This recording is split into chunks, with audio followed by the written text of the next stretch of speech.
Okay, guys, welcome back to another episode of The Rundown right here from the Th3 Media Studios. I'm your host, Chris Fagan, and tonight we're going to be talking a little bit about some Mario stuff, and we're going to force feed you some topics, and then we're going to give our reviews on other things as well. Some trending topics online as well. We're starting a little late, so I'm kind of powering through it tonight here on the Force Feed. But joining me tonight, Joy Fagan. Hey, baby. Also sitting in chair number 3, we have returning champion, tallest man in the room, Giovanni. Or Luigi. Yeah, exactly. Yeah, that's why. Oh yeah, shit, I literally just forgot that I was wearing this hat. Wearing the Mario hat. I forgot that I'm wearing the hat. So I'm Super Mario. Get it? Huh? Yeah, Super yeah. Mario Super, huh? Mario Superman. Yeah, exactly. Super Mario Man. There you go. Yeah, I like that. Yeah. If you like it, I love it. That actually works. That kind of does. Yeah, I like that. Guys, as usual, we're gonna go through our usual show here. We're gonna talk about entertainment news and we're gonna give our reviews on certain things. Remember that Th3 Medias, you can follow us on all of the socials and your Instagrams, your Twitters and whatnot. Make sure that every comment that you leave to us, if it's in the form of a question, it could be used on our show, or if it's just awesome, if you're like praising my hat and you're like, hey, that's kind of sexy. I mean, yeah. When you say that, then this lady right here might be like, who sent that? but it might get big up. It might get put on the show. If you are a member, if you follow us on YouTube, and if you are a Patreon, you get our exclusives that we record after the show. Our exclusive content that we call it the After Dark. So if we don't post, we just talked about that before we started the show. We haven't put up that much, but there is some exclusive content up there. And if you guys send us donations, and if we hit our daily goal, which is like $25, if we get super chats, if you guys send super chats, when you send a question live during our live show and you send super chats or donations and it hits our daily goal of $25, hey Peter Lane, what's going on, brother? Then we will let you guys watch us as we record the After Dark portion of the show. So remember to send your super chats. If you have any questions on any of the topics that we're talking about, if you want to go to streamlabs.com/Th3media/tips and send your questions there for a tip, or if you want to become a patron for exclusive content, then you, like I said, you'll get our exclusive content. And if we hit our daily goal during the show of $25 bucks. So if one person sends $25, hey, everybody gets to watch us as we turn the lights off and talk and get dark.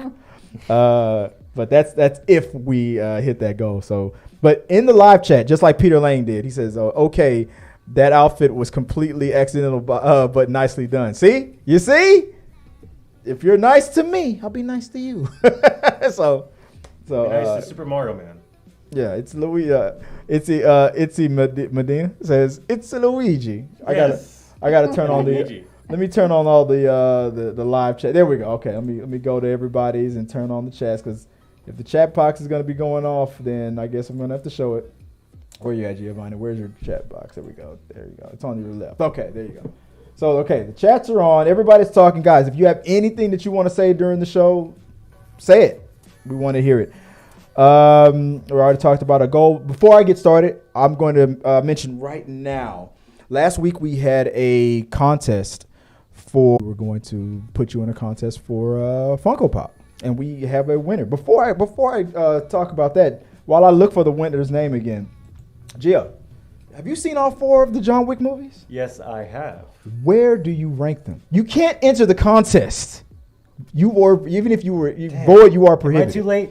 You not only are you too late, but I wouldn't have given it to you anyway. You're too tall. You have to be at least 6'1". Oh, I am at least 6'1". I'm taller than that. So yeah. No, a 6'1" or under. Oh, under 6'1". To qualify. I don't know if our winner is over 6'1" under to 6'1". qualify. I don't know if our winner is over 6'1". I'm just gonna say he is, because I'm 5'6". So. You're 5'6". What's your damn ranking? Man? What do you rank the John Wick movies? I'm gonna rate it 4, 1, 3, 2. 4, 1, 3. I think that might have been my ranking. I think, yeah. Doesn't that make sense? Yeah, I think if I remember correctly, that was my ranking. But our winner of the Funko Pop, and I already told him. I reached out to him. I said, "Hey, you won," and he was like, "Cool." I said, "Congratulations, bro! You won the drawing. I'll get your details later so I can send you the prize. We'll announce it on Thursday's show. So it's Thursday. So here it is. Here's the announcement. And your winner, Jesus Gonzalez. Jesus Gonzalez is the winner? I think you know him. I do. I cyber stalked him and I saw pictures of you. So he is a cosplayer. Yeah, he is a cosplayer. Just like Itzy is a cosplayer. Yeah, and, so Itzy and I we're dating, just to let you know. Oh, the young lady that's Palooza. Yeah, she's the young lady that's totally too good for you. Yeah. What? Yeah, the one down. Yeah, I was giving Giovanni. I was giving him shit. I was like, that's the reason why he had the thumbs up, because I was like, yeah, you know you're. No, I was just giving him a hard time. He announced it online and said we're dating now, and he was like, his picture was like this. I was like, yeah, because you know. He's 6'3"? No way. Who's 6'3"? Peter says he's 6'3". He's 6'3", so he's out of the contest. Boy, anybody taller than me. Don't even give us your ranking, bro. No, he gave us his ranking. He told us what his ranking was for the movie, and he was into the contest. And Jesus Gonzalez is the winner. But if I would have known that he was that Jesus Gonzalez, he's the Jesus Gonzalez. He still would have won because his name was drawn. But I would have given him a hard time about it. But congratulations to you, and we're gonna continue contests like that. Not every week, but as time goes by, when I think of a good contest to put in, I'll have drawings. The prizes will get better and better. There won't just be Funko Pops. Maybe what I've dreamt about for when we reach 10,000 subscribers. 2 Funko Pops. I was thinking about I was actually thinking about a console. I was like, but I can't afford that. And Joy's looking at me like. She was like, I didn't sanction that. Just get like one of the ones that aren't expensive, like one of the older ones. Like I'll get you like a week. But they're retro now, so they might be expensive anyway. So we're freezing off for split seconds off and on, it's freezing back, freezing back, freezing back, freezing back. Are we freezing? Yeah. I don't drop detected a minute ago. It's like split seconds. It's not like. Yeah. Okay. So guys, it's raining. It's a bad storm. We have a storm going on out here right now here in Houston, and so that might be the issue. I do see drop frame detected 55% over 2 minutes. So I hope it's not too bad. I hope you guys bear with us, but we're as long as we're live, we're streaming. So do it live. I'm looking at the private chat that I have on Instagram. Jesus is about to send me a message right now. Are you watching live, bro? He should be. What time? He says, what time is the Thursday show? Like, dude, hold on. Let me do it right now. Hold on. What time is the Thursday show? It is the Thursday show. Right now, bro, I just announced you were the winner. Go to YouTube. I'm going to message him. So, yeah, congratulations to Jesus. So, let's see. Hopefully, he'll be in the live chat, and you guys give him a hard time about the Funko Pop. But congratulations, bro. Let's get started with the show. First, we're going to get started with our force feed, which is the segment where we just quickly go over the weekly headlines, and we give you the gist of it. So it's the headlines and the gist of it. So the head and the gist, if that doesn't sound dirty enough. Lord. So, babe, if you don't mind, could you tell us what we have on the force feed? Well, number 1, who beats Iowa, and both winning and losing teams come to the White House. And did you let's give a minute? We'll only stay on each topic for like a minute. Did you hear about this? No. So the NCAA basketball tournament just ended, and for the whole season, I don't watch much college ball, but the new star, the new hotness was a lady named Kathleen from Iowa, hitting threes from like the fifth row She's hitting threes from everywhere. She's like, I mean, she's filling up the seats. The whole year, she's doing the John Cena, you can't see me. And when she makes it to the finals, they lose. They lose to LSU, who during that game, their lead player does the same thing to her. We're fully dropped. It's like my thing is telling me I can rewatch if I'd like. What? Wait, the feed, the show cut out completely? Yeah, my link. After being diagnosed with lung I still see it. Yeah. he took MD Anderson Cancer Like Center. mine. Let me double check. And my lung. No, we're still live. that game, I'd like. Wait. Yeah, I'm still. Ooh, wait. The show cut out. No. Yeah, my link. Guys, tell us if we're still live. Joy's telling us we might have dropped, but if we're still up, tell us if we're give us. Can y'all still see us? Oh, that's Joy just wrote that. Let me. So guys, let me take a second, and let me double check tubes. It did Peter Lane says it did for a second. So I think we're back. we might have came back. Okay, we'll power through. But long story short, and when I need to make that a sound. Like, remember Clue when everybody said long story short? You remember what they said? You're gonna have to remind me. Everybody went too late. Because it was monologuing too long. So long story short. You were too late. Oh God, you blew it. Anyway, long story short, too late. When LSU beat Iowa, she did the same taunts onto her, but she got shit for it, and that was a whole thing, Anyway, so First Lady of the United States, Jill Biden, made a suggestion to invite both, for the first time ever, the winning and the losing team to the White House to celebrate women. But people were like, hold on. Like no, that's never happened before, ever. And then race got involved in it because LSU is a mostly black college. And when she went to watch the game, everybody knew she was rooting for Iowa, which is a mostly white college. So it became a whole thing. If LSU would have lost, would you have invited LSU and all that stuff? So it became a big issue. Oh, and they've never done it before. And they've never done it before. It's always just been the winner. So Angela right there in the picture that's forever. doing the You Can't See Me, she's flat up said straight up. She's like, I'm not going. I'm not going to go. I'm not going to go to the White House now. I'd rather meet the Obama. So it's basically Jill Biden pretty much put her foot in her mouth. And it wasn't even an official thing. She said, I'm going to suggest to Joe that we invite both teams. And then they later walked it back. That doesn't make sense. But it doesn't make, yeah. Only invite the winning team. Exactly. Right? You don't give, and she had a major, and here's another thing that Angela is the young lady from LSU that did the You Can't See. She made a good point. She said, the men played as well. You didn't invite the losing men team.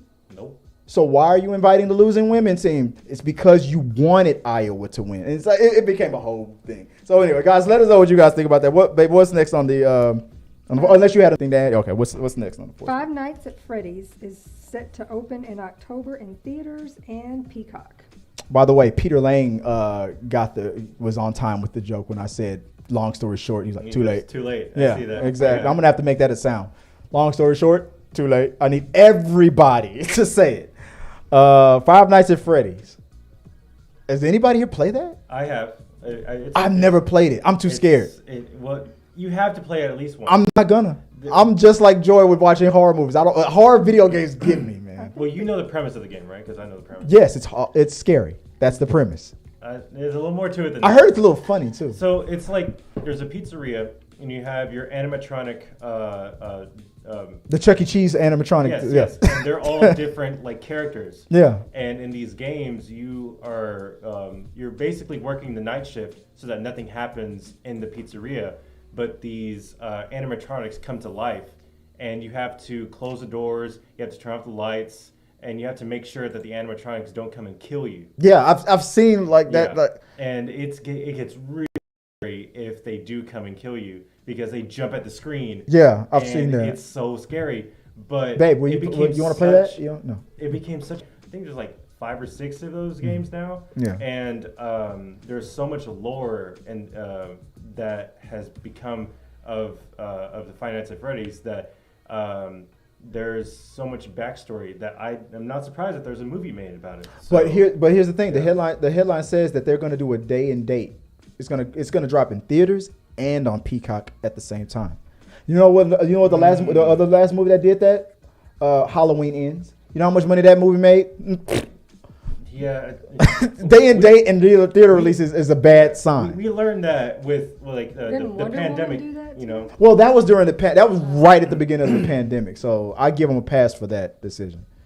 But doesn't that scare you on how their confidence level on the movie? I think they should only put it in theaters. But Yeah. if they know it's going to probably be bad, that's probably why. It has already been proven that if you release a movie in theaters before streaming, it makes more money. That the numbers are already in on that. So if after all that data, they're still doing a day and date, I thought they would never do a day and date again. But Five Nights at Freddy's, day and date. I mean, it was a big bad decision when Warner Brothers had that year-long thing for all Warner Brothers movies. Yeah. The Matrix Revolutions, or what was it called?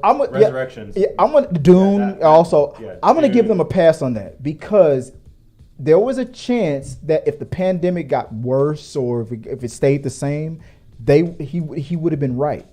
But it got better, so he was wrong. He shot from the half court line on the back, and he bricked. He missed. Yeah. He took it. He assumed. That's why the whole Black Widow thing. Yeah. That's why Scarlett Johansson sued Disney, and then because the money didn't make a lot of money, the movie didn't make a lot of money, and it just became a whole thing. So I'm surprised that they're wanting to stream it on Peacock at the same time. That just tells me that the movie's probably not bad. Going to be that good, but I have high hopes about it because of the source of the material. game. You like the game? Okay. Yeah, I like the game, and I know a lot of people who do, and if they don't bring justice to that movie, you're gonna riot.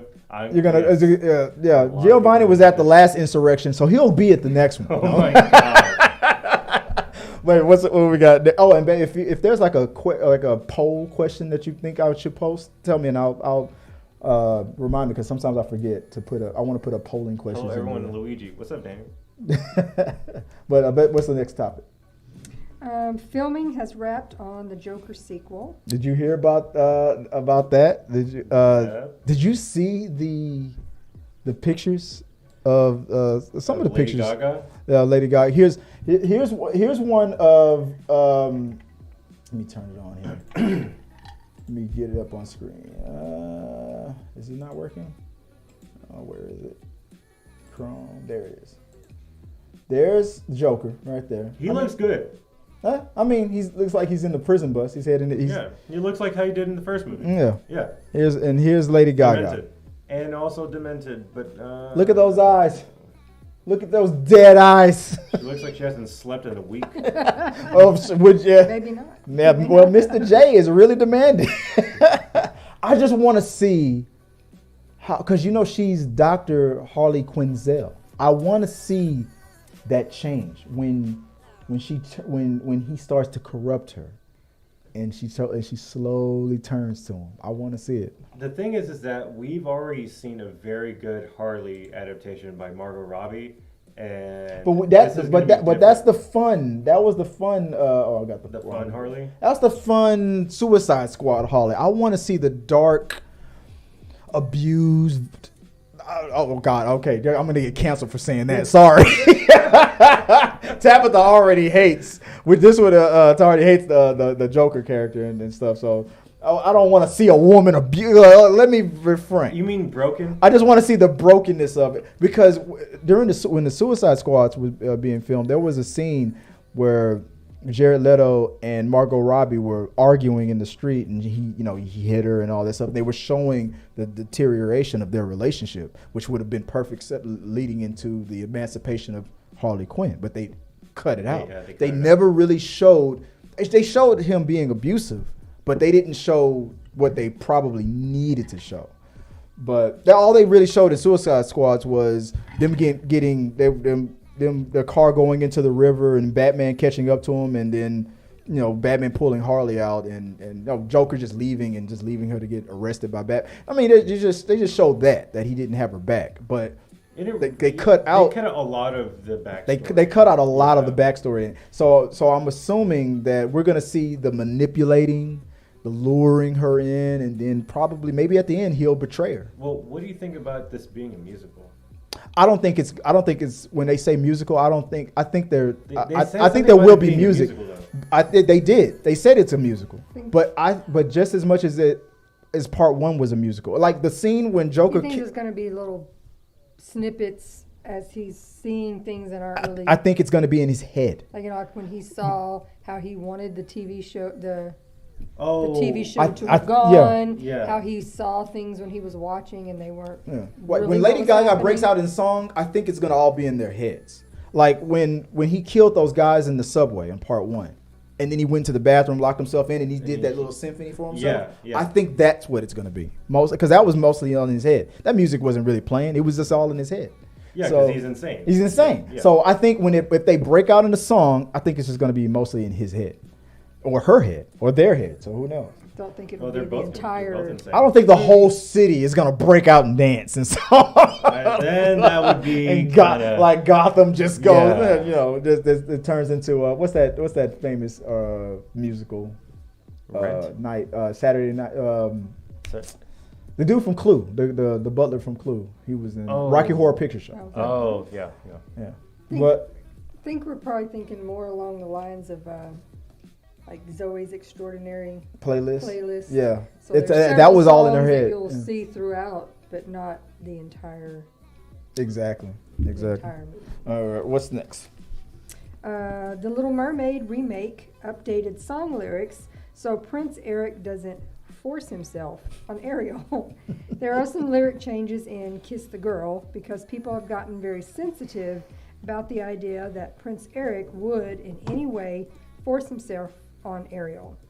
Plus revisions in Poor Unfortunate Souls regarding lines that girls feel that they shouldn't speak out of turn, even though Ursula is clearly manipulating Ariel to give up. Yeah, her that was the whole That- point of the song. She was manipulating her, and Well, and the whole thing was also at a different time when, like, the father is very much like speak when spoken to Yeah. type of a time period. So I Yeah. mean, yeah. she's a child. She's not an adult. People need so to remember Ariel. Now when we talked about this before we went live. Like, Yeah, why is that a bad? I just remembered something. Ariel is like 16. I know it was more accepted back then because the life Are expectancy. they changing her age for this movie? She's So- probably. I wouldn't be surprised if they're close to at the same least age. 18 But or- Eric, even in the cartoon, Eric the prince was like in his 20s and she was 16. Like he was deep in his 20s.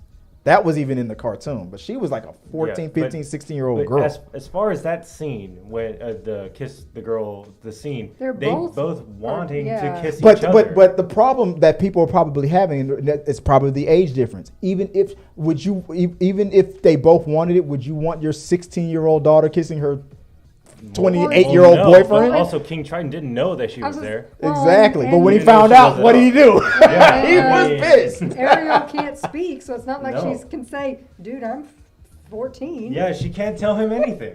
She can't talk. Let's let the court of public opinion handle right on the it. How many teacher sex scandals has that excuse worked? I didn't know she was 4. No, Yeah, what I was can't it? even speak. What was it? Chris Hansen. Every time Chris Oh, Hansen my comes out of that, yeah, they should somebody online do that sketch. I need Little Mermaid, and then Chris Hansen comes out when that boat is spinning around and it's all romantic. Chris Hansen comes out and so Prince Eric, what are you doing here? What's going on here? But also, does she even have an ID? She used to be a mermaid. She But can't does even that prove her own excuse? But age. does that excuse work for anybody that go? I thought she was 18. Like, I haven't watched this to know if they're. I'm assuming I'm just creating scandal. They're making it in the same time frame, Yeah. way back in the day, Yeah. where it was extremely common for people at 14 to get. Yeah, I'm married, pretty sure in this whatever. live action yeah, version they're it going to was- be the same It was age. all like, they're just getting married. Yeah. And if- we don't really care. And Hey, look, if, we look, are if we're making be- it in current times, then I'm sure they will say she's 18. I'm pretty sure they're going to be the same age, close to the same age. But if you want to talk about, Well, regardless, they can't even, like I said, You have no IDs under the seat. Seashell comes out. Yeah. Minor. I mean, She's a minor pearl. I mean, for all we know, as a fish, is it like cat lives? And Yeah. she's 3, Hey, but look. technically she's All 45. Like, look at all People this. grow faster under the seat. Listen to all this victim blaming here. Chris Hansen wouldn't hear any of this nonsense. I'm like, so you clearly thought that she was an adult, huh? So here on your text message. Tell Chris has to take a dive under the seat. Yeah, Fish no. lives, she's 5. I mean, we don't know. Yeah, we don't even know. Oh, look, This is just another I'm gonna let them reason- throw themselves under the bus here. I'm on This is the. just another reason why this whole thing is ridiculous. I'm on. Look. Like, She better. If you want to talk about, if I'm gonna be suspending my disbelief on Movies the are fact silly. that I'm a black assuming- woman back then would have even been allowed in that castle. Like, if you want to be real about it.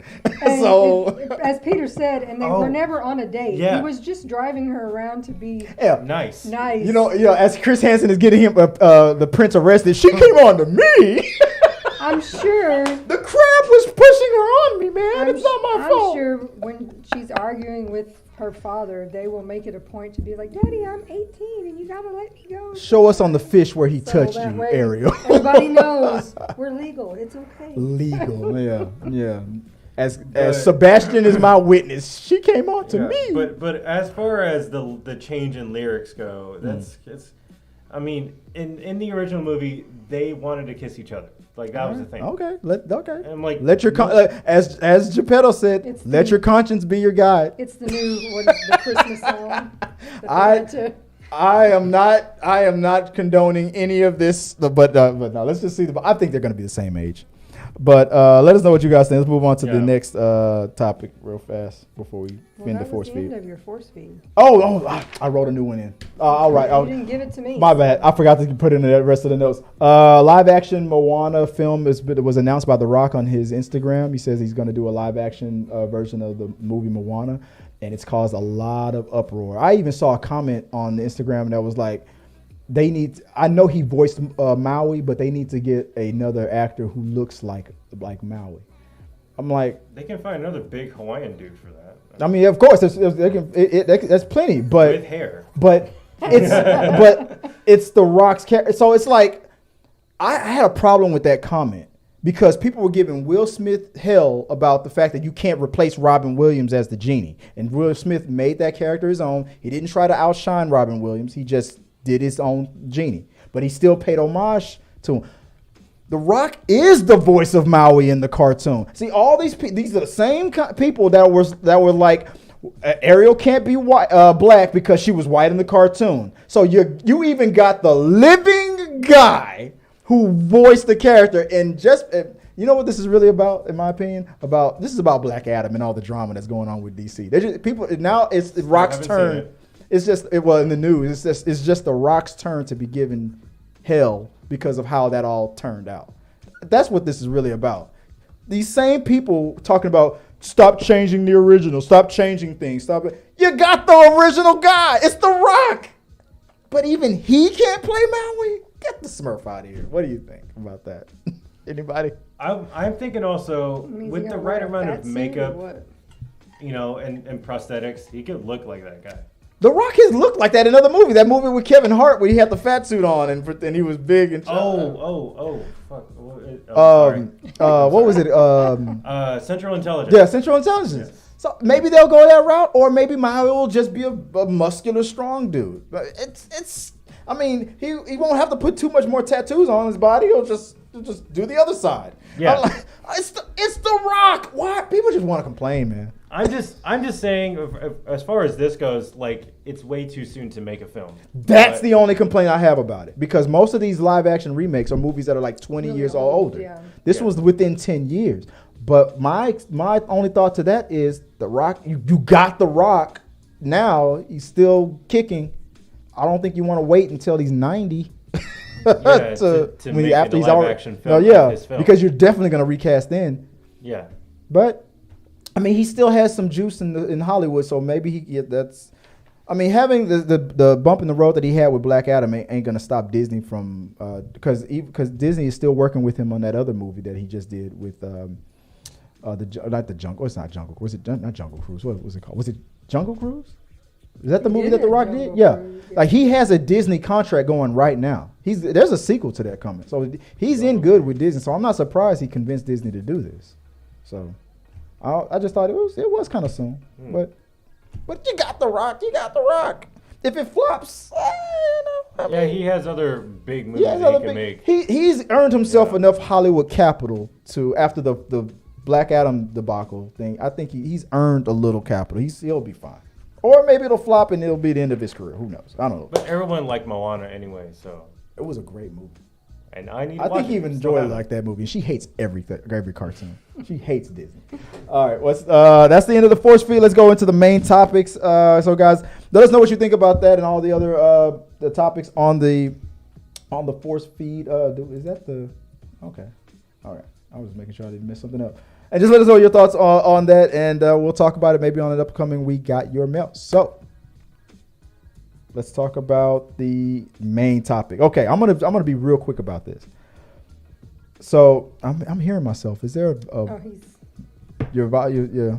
Let me put it even further down. Making sure that we're still streaming. Yeah. Okay. Volume off. Got it. So guys. In YouTube news, this isn't even really news. So there's been some changes there's a channel called the John Campea Show. And there's a little bit of a connection. We're like 3 years, what was it, 8 like degrees or 6 degrees of separation between this studio and John Campea's way more popular and way more followed studio. And guys, by the way, if you're watching us live, is the channel that I aspire to be more like and I emulate. There's been recent changes on the show, and I'm going to talk a little bit about them. Let me see if I can get this up. I got the wrong thing up. For starters, let's talk. I don't have a full page John Campea graphic, so I'm sorry about that. So let me start with. First of all, John Campea has a assistant that was on the channel, Robert Meyer Burnett. And if you don't know who John Campea is, this is John Campea. Here's a picture of him in the middle. And Campea's brother-in-law by the name of Ray Ora. Full disclosure, I have been in direct communication with Ray Ora before, just direct messaging, nothing big. We talked about my channel and things about their channel. So anyway, Ray Ora does all of their graphics and whatnot. When John Campea went solo on his channel, and things got a little bit better. He brought back, or at least brought to the forefront, his voice. I don't think he's like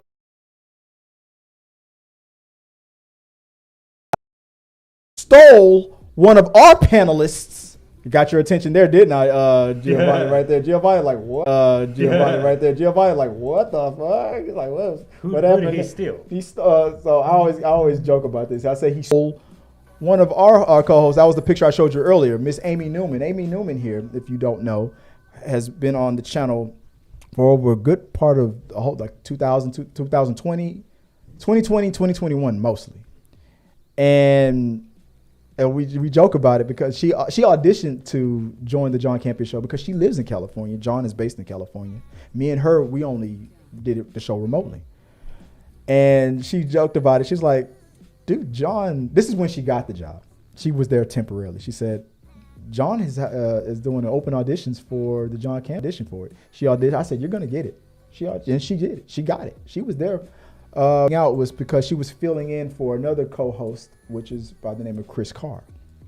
Chris Carr was taking a step back for a while. I think she got COVID, and Amy came in to fill in. Around this time, John was talking about how now that we have sponsors and we got more money coming in, and with that, and it's skipping a lot. It's still skipping. Peter says he can type, but can't see. Oh man! So that whole monologue was. It keeps like big time coming in and out. Let me double check. It's loading for me. Yeah, all I have is loading. They're able to type in the box, I'm Nicole Hockley from Sandy Hook Promise. but it's not the video feeds. We're still alive though. Yeah, they can so still. they're typing. They can can still hear through. us, but we're skipping. I But think yeah, they're- this story all real bad. So long story short, too late. Amy Newman came in to fill in, but it looked like they were all going to grow into one big. Recently, John was starting to announce changes like. Danny! I appreciate you, Danny. John kept announcing changes like we're going to include Amy Newman. We're going to include our new host, Alu, and everybody. But then little by little, these people started to leave the channel. And one day on John's live, when he was asked, why are these people joining the channel and then leaving? And he tells, I mean, he announces on his show that he wants the show is called the John Campea Show, and he was advised to make the show more centered around him. And his followers or just trolls that just happen to follow him and giving him shit about it. You got these people. We loved Amy Newman. Why? Who doesn't love Amy Newman? Amy Newman helped elevate this show. When she was on this show, she elevated it. John is good at picking talent. The problem was that John Campea is not the type of guy who's afraid of taking a chance, and if that thing is not working, he will cut it off real fast. So what I'm seeing on the John Campea show is that he's not getting the results that he thought he was going to get, so he's doing a lot of cutbacks. So all these people were auditioning for the channel and helping out with the channel, and people started to like and were getting used to, they had to leave because it turned. This is my opinion. I don't get any information from anybody. I don't even ask Amy about what's going on behind the scenes because it's not my business. I don't care, and she wouldn't tell me anyway, even if I did ask. But this is my opinion. John is the type of guy who's just not afraid of taking chances. If it's not working, he'll end it. But when he mentioned on his show that his financial advisor said the show needs to be more centered around him because it's called the John Campea Show, but you have it stretched in with all these other panelists. I guess he realized that the show can make the same amount of money it can with so these people started to get cut out. But lately, a lot of people have just been giving him shit about it. There's no real reason why I'm bringing this up and made this a topic. I just wanted to talk about it because, like, my show has gone through changes. I'm the same way. I'm not afraid of trying something different to elevate the show, and if it doesn't work, I'll cut it out. If Giovanni's back full time, if it's not, and if he passes gas just one out of here. Well, as Tab likes to say, Chris is all about the gossip. He is a messy. Bi. I am. But no. Nobody has fed me any information about the. Thank you for the donation, Daniel. But remember, if you send in a super chat, they put it in the form of a question because we'll talk about it or funny comment. The lights. We have. I'm sending someone. I'm typing a response to him. My whole point about the John Campea show and why these changes are happening, I just feel like he's finding a groove. He's finding his voice. He's finding where the show is, what works and what doesn't, and he's cutting it out. He's getting shit about his channel because the people that he brought on, and it looked like he had the money to do it. He's got the sponsors. He's got the support of his channel. Daniel is just an example of imagine what Daniel is doing for the channel right now on this channel, and imagine that times like 500. That's what John Campea pretty much gets every day. He means Danny to send $500. Yeah, so convince everybody that's on the live chat to keep sending us $2 or $1. Yeah. I don't no. Or Danny only sends $500. Yeah, Daniel sends $500. It's gonna get real dirty, real fast around here. Are we almost? Okay, no, we're a couple of bucks away from our after dark goal. Danny's trying to see what we're gonna talk about after dark. Danny, you trying to get us to take our shirts off? Yeah. I won't be taking my shirt. I'm not doing it. If the price is right, like let's be real. Peter says he hasn't watched John in ages. It's you guys movie bobbing charts with band. I feel like John has realized that he can Danny. save some money Is this a question? without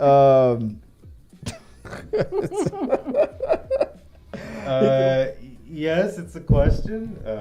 But Look, what listen are what- you asking? we got a wisecracker over here in the comment section. But the question on the John Campea show is like, will some of these people come back? I don't. They're taking a step back and they're going to do their own things in their own channels. I've asked Amy Newman to. Amy's gonna be coming back to the channel here whenever she's available, whenever our timing is correct. So everybody's pretty much going off on their own to focus on their own, individual channels and projects.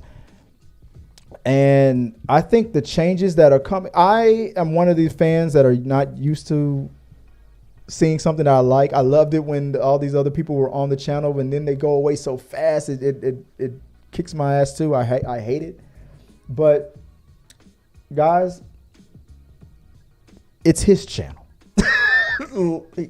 We don't know what's going on behind the scene. Let the guy do what he wants to do with his own channel. Let the guy do his thing. You can if you want more Robert Meyer Burnett, you can go to his YouTube channel on the Burnett Work.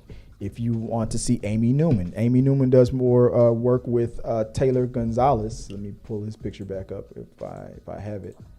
Amy can be seen with where's his picture? Where's Taylor at? Taylor Gonzalez. No, damn. I don't even have Taylor That's up. Lady Gaga. That's Lady You Gaga. had it earlier. I had it up Where earlier. it went.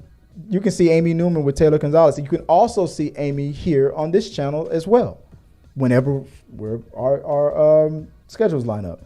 So there's a bunch of YouTube channels out there that just loves giving John Campea shit, and I'm not a John Campea apologist. Maybe I am. I don't know. I probably am. But come on, guys, let the man have his channel.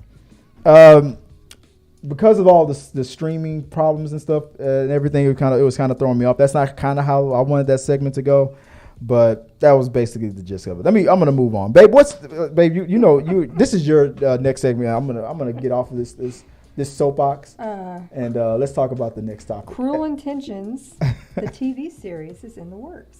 After multiple years of attempting and failing to get a series based on the film Cruel Intentions off the ground, it appears the series has finally found a new home. A new report says that Prime Video has ordered an 8-episode series based on the 1999 cult classic, according to TV Line. The series is set to begin production later this month in Toronto. I'm all for it. Gio, have you ever seen Cruel Intentions? I wish I could say yes. You've never seen Cruel Intentions? I have seen it many times. It's like people always do that. You've never seen The Godfather? What are you trying to say? I'm like, well, based on your reaction, I guess I just said your mother's a whore.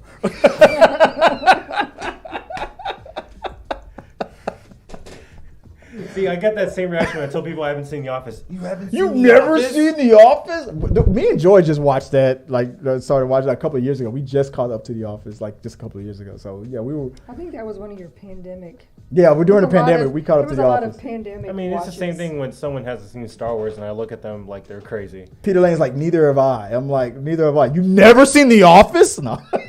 You're a disgrace. Or Cruel Intentions? Like we Cruel just Intentions. started watching Modern Family, like it's been over for several years. Oh, I haven't even attempted to watch that. We never had an interest until we started seeing all these clips on TikTok, and they were hilarious. So we were like, maybe we should. So, what is the meaning of life, Chris? Oh, goodness. So, Daniel's is asking, what is the meaning of life here? So, well, there's a little delay here on my chat box here. Let me see if it's coming up. Daniel's his super chat says, "What is the meaning of life?" I'm going to answer. To be a subscriber to the rundown. How did that get you so? But let me talk about the topic, man. The meaning of life is watching those two girls kiss during Cruel Intentions. The best scene of it, Sarah Michelle Gellar making out on Cruel Intentions with and slob and spit. Best part of that scene was that stream of thin spit that connected both of their lips when they stopped kissing. Best part of the movie. That's the Perfect. meaning of life? The meaning of life. The meaning of life. The meaning of life is apparently shared spit. Yes, shared spit between girls. If Tabitha was here, she'd get it. She would also be laughing at this. Yeah, but I mean, I know that I love that movie so much, but I don't think it's going to be connected to the version that we saw in the 90s. It's going to be a whole new thing, and every sequel to Cruel Intentions was not that well received or well done. There was a sequel to Cruel Intentions that Sarah Michelle Gellar was even in, and it wasn't. It was still a flop. Are we? Jesus, the guy who won the contest, he just asked me, "You've never seen Cruel Intentions?" No, I haven't seen that. Oh, that was Was it Jesus? Jesus Gonzalez. The winner, yeah. Yeah. Yeah, you tell him, Steve Dave. Steve Dave. All right. Okay. What's the next topic? Let's go on there, guys. Let us know what you guys think about Cruel Intentions. Are you excited about seeing this? Are you one of the Cruel Intentions fans like me? Are you a fan of shared spit? Are you a fan of shared spit? Tell us below how you share spit in the comments below, and maybe we'll talk about it on We Got Your Spit. On After Dark. Yeah, spit after dark. Spit on my face after dark. Moving on. What's the next one? Another new series, Harry Potter. J.K. Rowling production, I think, is HBO doing this? I think. Going to basically reboot all the movies into a TV series. You know what? I don't know how I did it, but I forgot to make a lower third for that. Oh, no, I did. I did forget to make a lower third. I'll be in the minority, and I'm like, I don't give a rat's ass. Well, I'm not a Harry Potter fan. Sorry. Well, as someone who is a Harry Potter fan. Yeah, you tell him, Steve Dave. Why? That's the question. Why? You already have 8 films, and they're just like reaching in the money bowl. Like, because she wants to be relevant. They're scratching the bottom of the barrel of the Harry Potter franchise, and they're like, you know what? Let's just do the same thing, but a TV series. But you're not going to have the original cast, are you? No, they're rebooting. The long rumored Harry Potter TV series for HBO Max is on track to clear the biggest hurdle in its path to the screen. A deal with the book's author J.K. Rowling, which I know that's not gonna go off without a bunch of people protesting and upset, because anything that J.K. Rowling does, or any money she makes from the series, from her creation, she's getting shit for because of her homophobic beliefs. J.K. Rowling, who has creative control over any exploitation of her work. Warner Brothers is in talks with Rowling to join the project as a producer. Deadline has confirmed. Once she comes on board, the project, which is in nascent stage, is expected to look for a writer.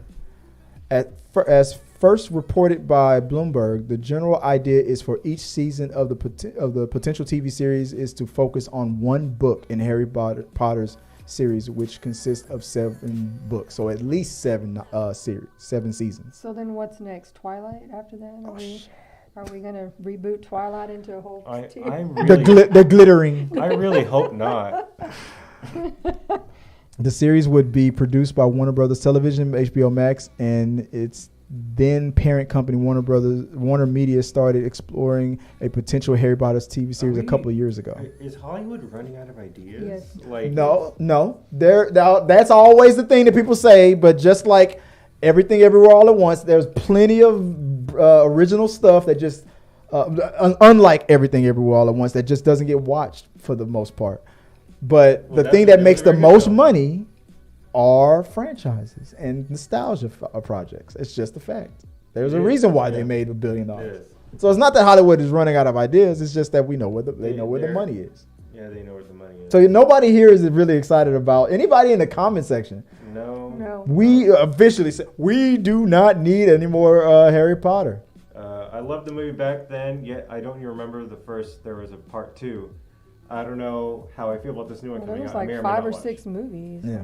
There was a bunch of movies. Yeah, there's 8 films, and then you have the Fantastic Beasts movies, Which I haven't even watched one of them. Yeah, I tried watching that first one. I got so bored I couldn't even. They said the finish it. second one was better. Was there 3 that There's they made? 3. The third one came out last They year. said the second and the third one were better than the first one. But then when Not the All I controversy. all I really know is my son read them all when he was a child. I saw a few when he was little and didn't watch any many times. Yeah. And that was the extent of my Harry Potter. I feel like that you don't need. I love the more Harry movie Potter, back but- then, but yet I don't even remember. She said that was about Cruel Intentions, not Harry Potter. No, I just read that. Daniel wants Yeah, to but know, she said that was about Harry Cruel Potter? Intentions. Daniel wants to know what's Harry Potter. What's Harry Potter? Harry Potter is the meaning Harry of Potter is life. a story about a guy who tried to murder a child, But we don't speak and he of his name. failed. We Yeah, don't speak of his name. He is he who shall not be named. yeah. Kang. Came and tried to came. His name is Kang. All right. Harry Are you Potter? guys excited about Harry Potter? Let us know, man. Let us know in the comment Harry section. Potter We'll holds talk the about meaning of life. Harry Potter is the meaning of life. Maybe I should make that into a poll. All right, let me make a poll. What's real Harry quick. Potter? No. What's the meaning of life? No. What's Are- shared spit? Next will be Jeopardy. Let me write the damn poll. What is shared spit? Are you? That's the Is it, answer. are you interested in a Harry Potter series? I want you guys to vote for this right now. Here we go. Let's see what you guys are thinking in the community section there. All right. The poll is up. Let us know what you guys think in the poll. Vote. What's the next topic, Beck? YouTuber Tanner Cook, known for pranking people, was shot at a Washington, D.C. area mall on Sunday. Tanner Cook, who appears on the Classified Goons YouTube channel, said he was playing a prank when a man shot him. Jill. Or you're checking out your items. Oh, he's a prankster. He's a prankster. And he walks up to you as you're checking stuff out. He just grabs one of your items and he's gonna take it. And there was a video where he's like, "What are you doing? That's mine." And then he says the same thing pretty much. No, this is mine. Why are you trying to take this from me? He's like, "From you? You're stealing it from me." And he's like, "No, you're stealing it from." It's pretty much. I'm doing it. I'm not doing it as annoying as this guy is. But he tried this prank recently. I guess it was in a mall, babe. What was those details? It didn't say what the prank was, but he was I'm gonna shooting. assume it's that. He was with his channel partner, and they were shooting a prank in a mall, and this dude was like not having it and shot him. He's a lot. But then there was a bunch of like his father was like, he's a good family boy, a Christian boy, and we don't want to judge him for this. He's just a 21-year-old. Like no, you take your chances in this. You annoy people like this. Like, look, I'm all for pranks. The things that I don't like about these prank channels is nobody knows how much money these guys are making off of. Some of these guys are making thousands of dollars off of each view. Some of these pranks get millions of views, and they get you to sign a waiver like, can we use your likeness? What you're really signing away is you don't ask for any of the money that we're making. But cut them in on the money. Frequently now, we're pushing the limits of what's funny, and frequently we'll watch things that'll be like, all right, you're gonna mess with the wrong person. Yeah, and this what There you like. go. I'm not asking for people to get shot. I'm glad he survived, but To which he also said, this does not deter him. He's from gonna keep doing it. continuing his love. He will continue to make his. what do you think about it, Gio? Should we turn this channel into a prank channel? Mr. Unoriginal Comics over there? Yeah, but our unoriginal comics are scripted. Yeah. This is not scripted. Oh, this is scripted too. Tonight we're gonna go fuck with people and make money off and of then their. those people are like, why are you stealing my groceries? Yeah. So- Yeah, and that's the whole prank. Like I said, if Like these pranksters are just viewed as just douchebags. Yeah. And I'm not for shooting people either, but I'm like, you're messing with what do people they play who you don't stupid even know. games? What do they say about stupid games? Can you do my taxes, dude? We'll Daniel- save all the questions for we got your mail. I'm just gonna go with yes. Is that the question? Mm-hmm. That's Danny's question. Can you do my taxes? can you do my taxes? Yeah, of course. Yeah. Can I do them correctly? That's where we get a little iffy on it. Can't do it. I don't know. That's the question. I mean, if you want, I mean, when you open your tax return, you might hear the sound of. That'd be your bank account Play blowing stupid up. games, win stupid prizes. Yeah. That's what I'm saying. When you mess with people, you don't know what they're capable of. Yeah, you don't know. That dude could have been having a bad day, Yeah. and obviously he was. I mean, dude pulled out a piece. Yeah. and like, I don't understand why. Like I said, if at the end of the prank, and if you go, can we use your likeness? If that waiver also says we will give you a percentage of whatever monetization is, but none of these YouTubers do that. No. They're not. They're gonna get you to sign a waiver that says we can use your likeness, and that's it. For our own. And for our own. Okay. But you're making money off of off of their time. You're wasting their time. You're annoying them, and all this bull corn. What am I missing here now? Something else happened here? Bruh. Where do I send my W-2? Here, let me go get it. Yeah. But I'm like, all these prank channels, man. I mean, it's bound to happen. And there was another YouTuber who went to jail. These pranks and stuff, like you said, they're getting out of hand. I'm like, I don't even know why. Like I said, look, if there was a guarantee that I could make all that kind of crazy money off of it, I don't know, maybe I'd do it. But I just can't bother people like that. Because you never know what people are going through. We just had a pandemic. People are going through some ish. Like nobody wants to be a part of your little.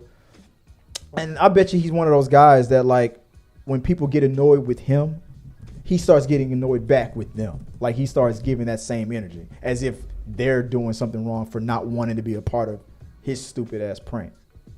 But Yeah. I'm not surprised that you said in the article, he said that it hasn't deterred him. He's gonna. Yeah, he said. Like the second I'm pranking the doctor right now. I pretended to flatline like 3 times during the operation. I got you, bro. I got you, bro. Yeah. I pulled my own plug, bro. Like and subscribe. No, that bullshit. Like, oh god, oh man, I don't know. It never ends with somebody. Yeah, from like the bad pranksters, like they just seem like real douchebags, like I said earlier, and I feel like these people they don't know what a random person can do. Like, you're gonna prank someone. I think that you should try to like do something that's not so invasive, like stealing someone's groceries. Like, what? They said this happened in Washington D.C. at the area mall. Yeah, try those pranks in Texas. Come down here. Most of us are strapped, And that's another thing. A lot of these prank channels, they pick what they probably perceive as easy targets. They most of these guys, unless that's the prank, they're not going to be messing with too many bodybuilders. God. Danny says, "I know where Luigi lives." Yeah, you do. Yeah, you do. In Brooklyn.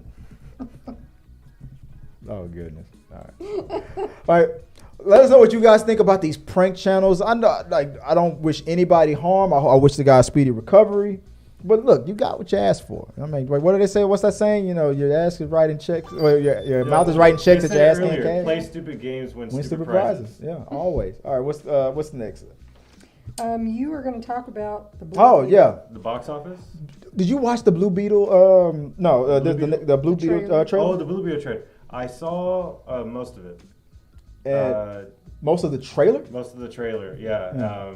No, I saw what basically the gist of it. Yeah. So there's this other channel out there. It's like what I call like the Fox News of nerddom, the fandom minutes. They're called Geeks and Gamers. These guys. Let me give you some perspective here. And Chris, I'm gonna step out. Oh no problem. Right. So if you guys don't follow the Geeks and the Gamers, or what I call the Freaks and Framers, they had their own little rant about the Blue Beetle movie, and I'm going to give Giovanni some time to drain the lizard, because there's a video that I need him to watch. But full disclosure, one of the guys on Geeks and Gamers, this guy's name is Kyle, is like RK Ryan Kinel. Mm-hmm. Went on this whole crazy ass rant about it. Now, for perspective, this is the same guy on Geeks and Gamers who had a problem that the Batman movie didn't have enough white heroes. He was mad that all the good people of Gotham City were people of color. And he went to see the movie at the theaters. He got in his car, turned his phone on, and complained that all the bad guys were white. But he acknowledged that the main character, the good guy, was also the white. But he had a problem with all the good people in Gotham City were all people of color. The mayor was a good person. She was black. Commissioner Gordon, they changed him to. He had a whole rant on his Geeks and Gamers channel about that. So when the Blue Beetle trailer came out, I was curious on what their response was going to be, because at the end of the trailer there was a little something that was mentioned about Batman and what. And if you don't know much about the current DC Blue Beetle, it's a Hispanic character. So I looked. I don't normally go to their channel. I don't like the gamers, those guys. And full disclosure, I have collabed with this guy. This guy that I'm talking about, Ryan, I collabed with him purely by accident. I was invited to another person's channel, and he happened to also be another guest on it. But when I learned what the fandom menace was really about, I didn't want anything to do. I can't make my channel about everything that I fucking hate. That's basically what their channel is about. Everything is woke. Okay, so show me on the doll where you've been hurt. Yeah, exactly. So if you want to, here's a 1 minute little clip that explains what I'm talking about here. This is the Geeks and Gamers little short reaction to the Blue Beetle trailer. Check this out. If I can get it to play. Let's check out this Blue Beetle trailer. I heard something about the last line of this. I'm already out. This is awful. I hate all the George Lopez stuff, honestly. Bro, it's like Batman stuff. Batman's a fascist. Jeez. What a way to end it. George Lopez saying Batman is a fascist. Good. All right, listen. I like Blue Beetle as a character. I'm not as big of a fan as the Jaime Reyes version as I am of Ted Kord's version. He's less known than Guardians of the Galaxy probably was when they were announced. Way too much George Lopez in general. The Batman is fascist at the end is just, this is pandering. What? These stupid 20-year-old furry profile picture, she, them, don't know what your gender is, don't buy comics, don't have money to go to movies. That's who that is pandering to. Batman is a fascist. Fuck off with that. That's so stupid. So he had a problem with the Batman is a fascist line, but he had to throw in they don't even know their genders. These were back in the 80s and the 90s, in the nerd sphere. These would be two sets of like the hardcore nerds versus each other, arguing with each other. And the bullies that were hunting around, they would still kick all of their asses. But today, now you can make money by dividing the fans, the hardcore real fans versus the casual fans. So, like I said, this is the same guy who had a problem with the movie The Batman, because all the good people in Gotham City were all people of color. It's like you're taking a tiny little snippet from a trailer that you have no idea what that was in context to or anything, when you know a lot of these movies typically have a character that's the comedy is they hate everything through the whole movie. They always say angry things or whatever. That's how they make. Yeah, that's just meant to be funny in context because they're grouchy about everything. Yeah. Like, it's not meant to be for real, or like taking things way too serious. Like people talk shit about Superman too, but no one's gonna get all angry because you did. I mean, this is the same people that when it was announced that Superman might be being played, they might change him to a black guy and stuff like this. This is the channel that's gonna always have a problem with everything. Everything is too woke. Everything is this and that and the other. It's just there might be some things I might even agree with. Daniel hasn't even watched the movie yet. Danny said what? They said they haven't even watched it yet, so how do they even? Now they're. It's the Batman is a fascist line that I knew that was going to trigger that dude, because Because his billionaire hero Batman. I mean, if you want to be real about Batman, I mean, Batman is a dude that's is a vigilante, which is against the law, who beats up people who probably. There's probably a dude in Gotham City. Like, let me talk about these people as if they're real. There's a guy in Gotham City right now who is a single father. His children are starving, and he has a criminal background. He can't get a job. The only person that's hiring is the Riddler. So he agrees to watch to be the lookout for the Riddler's latest little scheme. Batman swoops in, beats this fucking guy within an inch of his life, puts him in the hospital, puts him in more debt. This guy's already poor. Billionaire playboy beats the crap out of this guy and beats the hell out of him within an inch of his life because he was just trying to feed his kid. And stuff like that. They've talked about that in the Batman comic books before. And that was the joke, why Batman is a fascist. But this dude went on a whole rant because he talked about George Lopez. He was just focused on George Lopez. Yeah. I like Blue Beetle, but I don't like this new version of Blue Beetle that's played by a Hispanic guy. You know, like that's pretty much his whole position. Yeah. Did you even look at the comics, right? He says he does, and that's the point. Because he's a real fan, and he's trying to he's trying to make Blue Beetle great again. I don't know. I don't know. But it's these channels. It's like just like the prank channels. It's these channels that always want to talk about what they hate. These guys always want to show how tough they are. Oh, I don't give, like if you saw the video close, if I played the video again, the dude looks at himself on the screen every time he's about to drop an F-bomb. He wants to see himself being tough. These fucking losers. And he blinks like 50,000 times like a crack fiend. I don't know what this guy's problem is. He wants to see himself being tough. Showing off his workout video.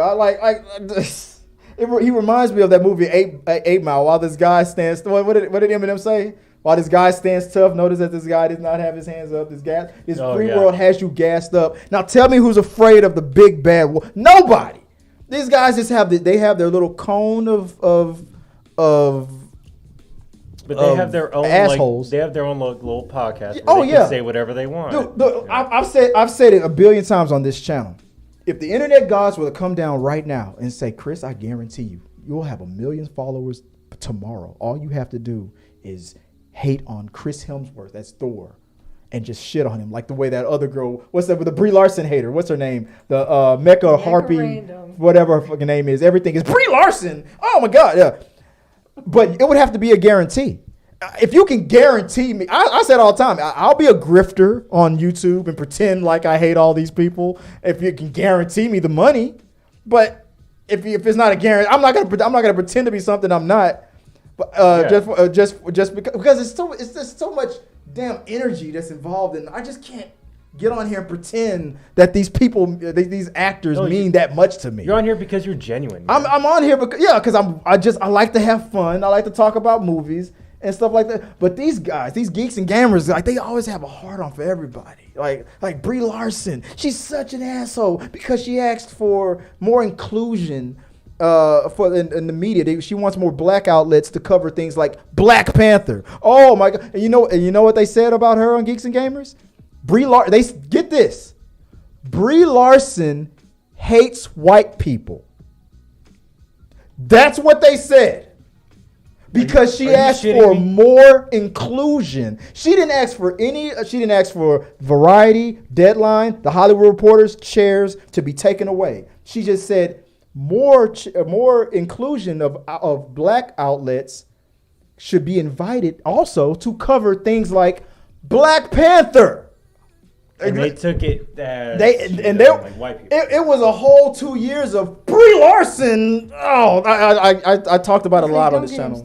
Oh yeah, don't get me started on this. But that's how these geeks and gamers are. When I got introduced to the geeks and the gamers, the fandom menace, whatever the fuck they call themselves, I was like, Danny. Jesus wants to know: are you worried that someone from that channel? I don't give a fuck if they see this. I don't care.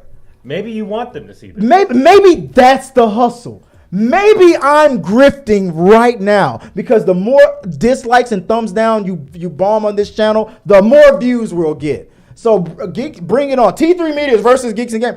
We're not big enough, or I don't talk about them enough to get on their their fan base's radar. And I'm not going to. Yeah.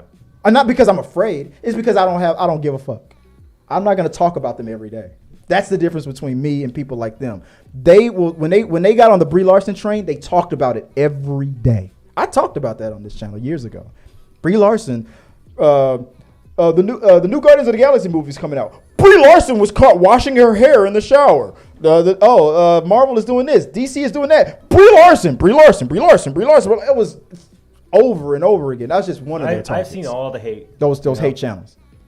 It's everywhere. Yeah. No. T3 Medias is not becoming I'm also not joining those groups of guys who like to want to take down the Geeks and Gamers. I'm not joining that shit. I don't have time. I'm not a celebrity worshiper, and I'm not gonna think about a geek or a gamer too much at all. I don't lose sleep over these guys. If they want to see me in person, come down to Texas and come see me if you can. I'm not hard to find. I don't care. I'm not calling for violence. I don't care about it. I'm not gonna pretend like I'm not gonna be one of these assholes on the internet and be like, I'm be acting tough. I'll come over your house. I'm not gonna do that. I'm not gonna waste my time. Yeah, you're not gonna waste your energy on that. I'm a grown men yelling at a camera. Ooh, like these beefs never happen. It's all stupid. But my point is the need the point is they get clicks and they're trying to make money, but the need to always harp on these things as if they matter. Batman's a fascist. I can't believe you talked about my love for Batman.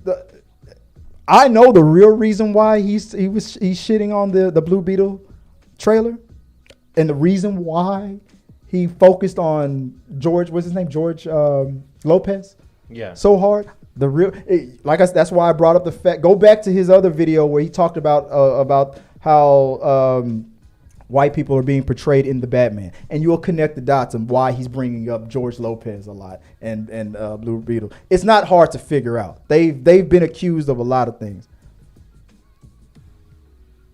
Fuck those guys. All right, let's go. Yeah. Let's move on to.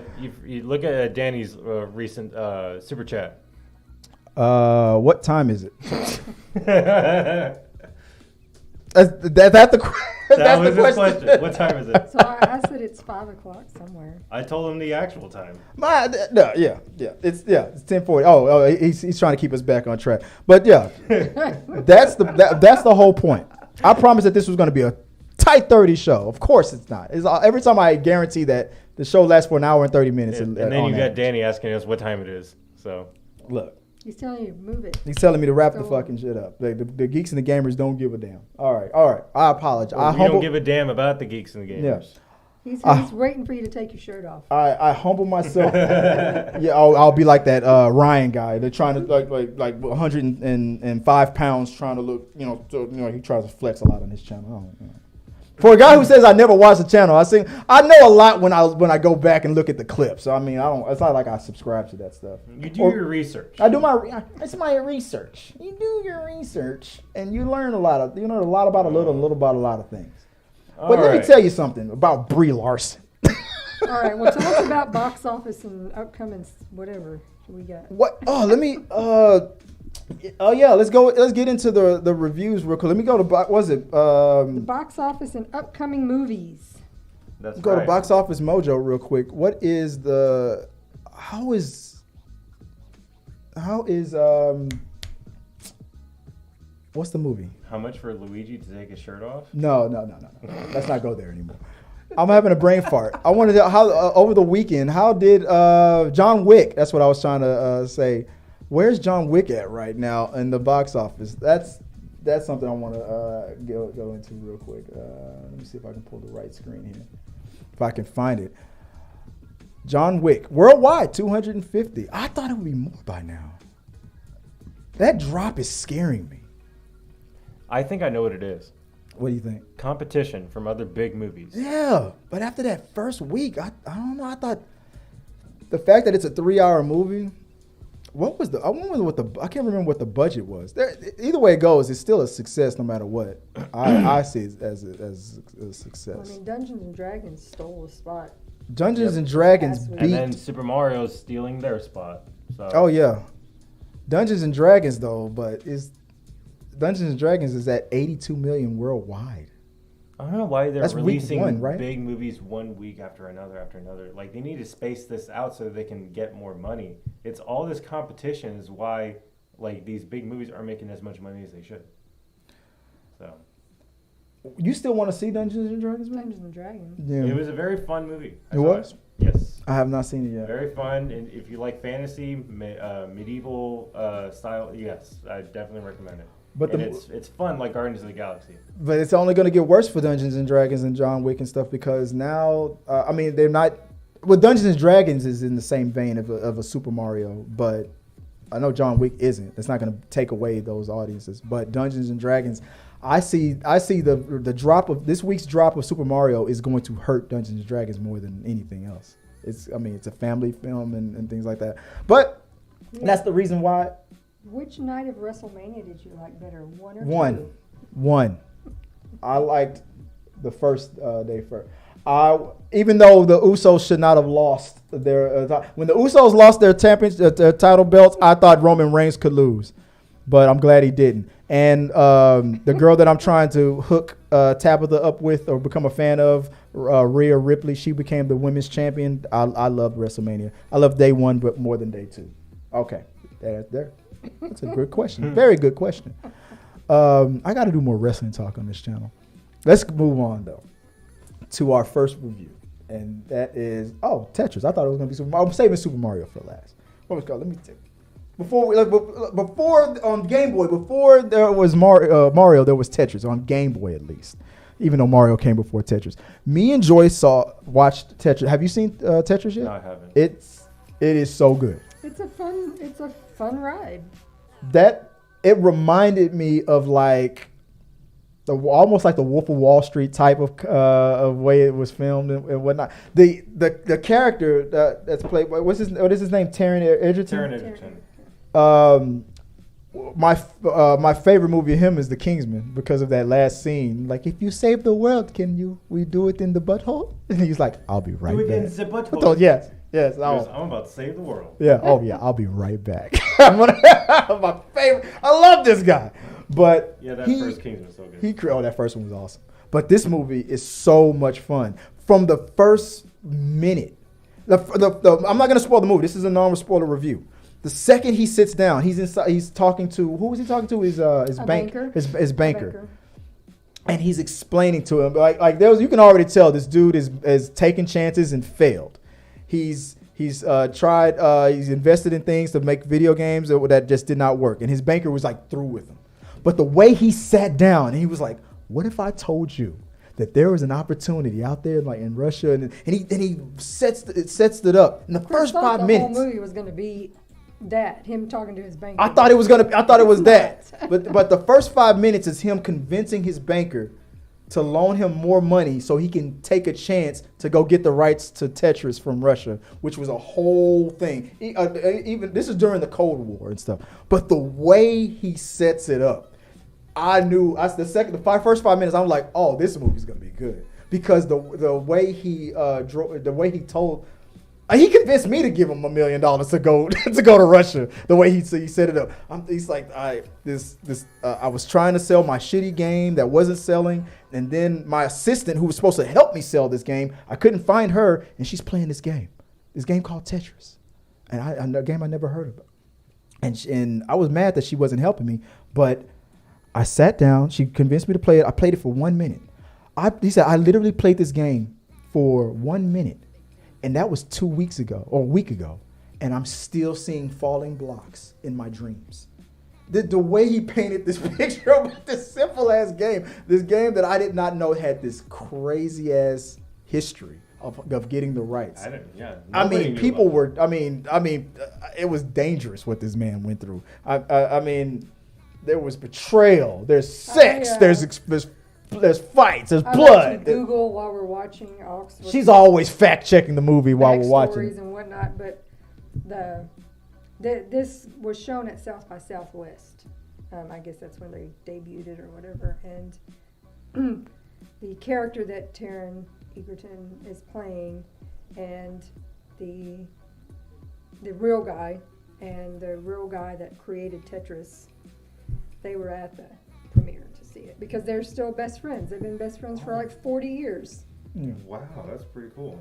I mean, the whole thing was about the corrupt Soviet Union were trying to keep the rights to Tetris under their control and not to let it out to Japan and America. They were, explaining the background, like they didn't believe you couldn't play video games there. They didn't allow it. It was the game was illegal. even banned in Russia, and it was made by a Russian. They don't allow video games, so Nintendo was giving them a great deal. Way around it was he created Tetris for computers and worded it in such a way that it's not a video game, so that people were playing it at work on their PCs. And all these other shady companies were trying to get the rights for consoles, handheld rights, arcade rights. That's what this whole fight was about. Tetris was taking. One thing I loved about this movie was when John Edgerton's character convinced his wife to go, because his wife was also his business partner on it.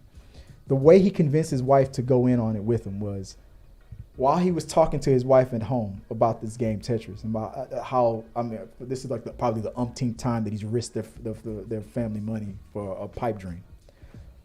His daughters were in the background playing the game.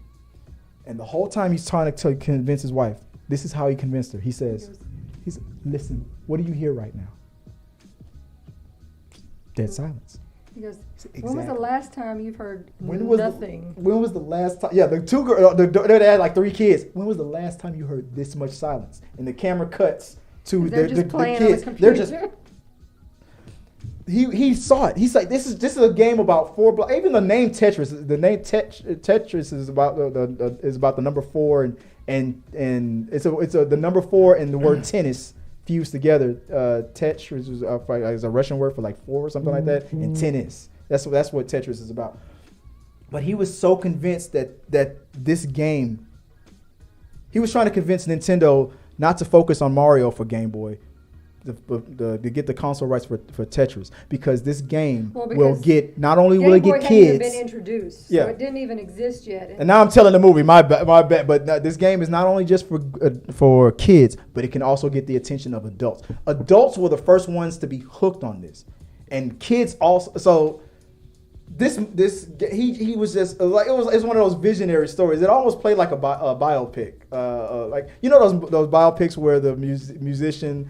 You're waiting for Elton John in his biopic, or Michael Jackson, I guess, in his upcoming biopic, to finally sing Thriller. Like, he's going through all these trials and tribulations, and then he's sitting in the corner writing his masterpiece. And what's that called? I'm thinking about calling it Thriller. And you're waiting for Thriller to be sung on the damn screen. It played like that. It's like, when is he gonna get the rights to this damn game? It was tense. It was. It had action, sex, betrayal, politics. What was That's it? Crazy. It was a really good. It was funny as hell. It was really good. If you have Apple TV Plus, Tetris is a good time. You will not be disappointed. It captures. Apple TV Plus also Shrinking is very good. We haven't finished yet. Yeah, the TV show Shrinking. Shrinking. That's a very funny show. It's very, very nice to see Harrison Ford be funny. On Shrinking. But moving on to what we all really came to talk about. We don't talk. Tetris is fun. Tetris is a fun game. But you know what else is fun? I'll show you what's fun. What's that? This. Oh, good sound effect. Good sound effect. That makes sense. If you Google Super Mario Bros. Movie, and there's a little question mark box, you can click on it, and that will come up. Awesome. Okay, that's not going to get annoying. No, it won't. But, Gio, the spotlight is on you, bro. Okay. When did you see Super Mario? Yesterday. You watched it yesterday? Was that yesterday when I watched it? Mm-hmm. Yeah. We both saw it yesterday. Yeah. What time did you go? You go early in the afternoon? 7 p.m. I went early. I went at like a 2 o'clock or 4. Was it a 4 o'clock showing? 3 o'clock showing? I was so busy at work I could not see it earlier. Yeah. What did you think? The stage is, since we went on and on about Tetris, let me give you the floor for what did you think about Super Mario Brothers? And then remember, at the end of our review, we're going to give our for me rating. 1 out of 5. Yeah, well, what's your for me rating? I'm not going to give it away yet. I'm going to wait till the end, but I'm going to talk about the movie first. For Tetris. Oh, my bad. Let me go back. For me, Tetris gets For me. For me. Did that even go through? Let me make sure that works. For me. Tetris gets, I would say, 3.5 out of 5. 3.5 out of 5. 3.5 out of 5. I'm gonna give it a 3.5 for me's out of 5. Joy, what's your for me rating I'm for giving it at least 4. At least a 4. I'm a stickler. I don't like to get anywhere near a perfect score. We just gave John Wick Chapter 4 5 for me's. I would agree with that. Yeah. Yeah. But yeah, I'm a 3.5. You're a 4. Let's average out. I'll say 4. Okay. Tetris gets 4 for me's. We'll average it out. 4 for me's. Or 3.75. Because it was so damn good and rewatchable. I'm gonna round up because I'm not doing 3.7 because that'll just make me just say a Clerks joke. 37. Anyway, if you're a Kevin Smith fan, you know that joke. Back to the lesson at hand. Luigi, what did you think about the Super Mario Brothers? It's very good, and I really enjoyed it. And I think that, yeah. Hot take. I think that the wait and the hype for a well done Super Mario Bros. Movie was, I think it was well worth it. And I think that Nintendo rightly chose Illumination Animation Studios for their movie. And they delivered with the visuals on such an astounding level. And I'm like, this is what you would think of as a great animated Super Mario Bros. Movie. Okay. And with all the great characters, like, I honestly think, I know I'm just wearing the shirt, but I think Luigi was one of the best parts about it. And he wasn't even in the movie that much. I think Luigi was better than Mario in this one. It's weird to say about an animated movie, but you're right. I agree with you on that one. Yeah. Go ahead. Even though Mario, I feel like, people are like, oh, well, Chris Pratt didn't really do the voice, but now after seeing the movie, you understand what they were doing with it. Yeah, they wanted to make him more human and have a more human voice. Like if you do the less stereotypy, more human. Yeah. If he had that Mario voice from the video games all the time, I think it would have gotten annoying. I agree with that. Yeah, like have him have more of like a human voice. Yeah. And I think Chris Pratt knocked out of the park with his voiceover. And all the other characters too. Obviously Jack Black as Bowser. He was perfect as Bowser. Yes, so good, so intimidating, but also funny and wacky as Jack Black always is.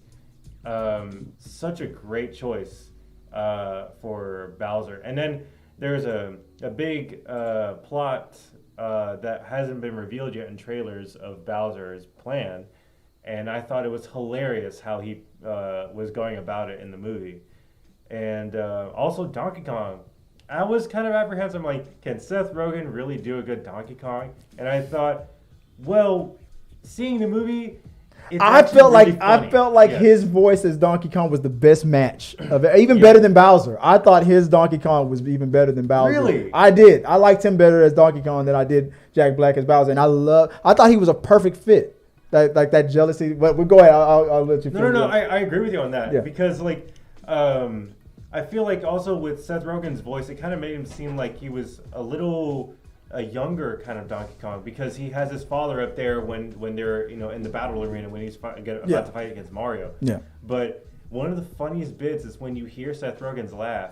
Yeah, that's Seth Rogen. He's like, yeah. It was so funny. But I think it's a great film. I don't think it's a bad film. I don't think it's a perfect film either. Like there's a few story elements that weren't really fleshed out that I wish were, and I wish there was more time with Mario and Luigi because they're separated.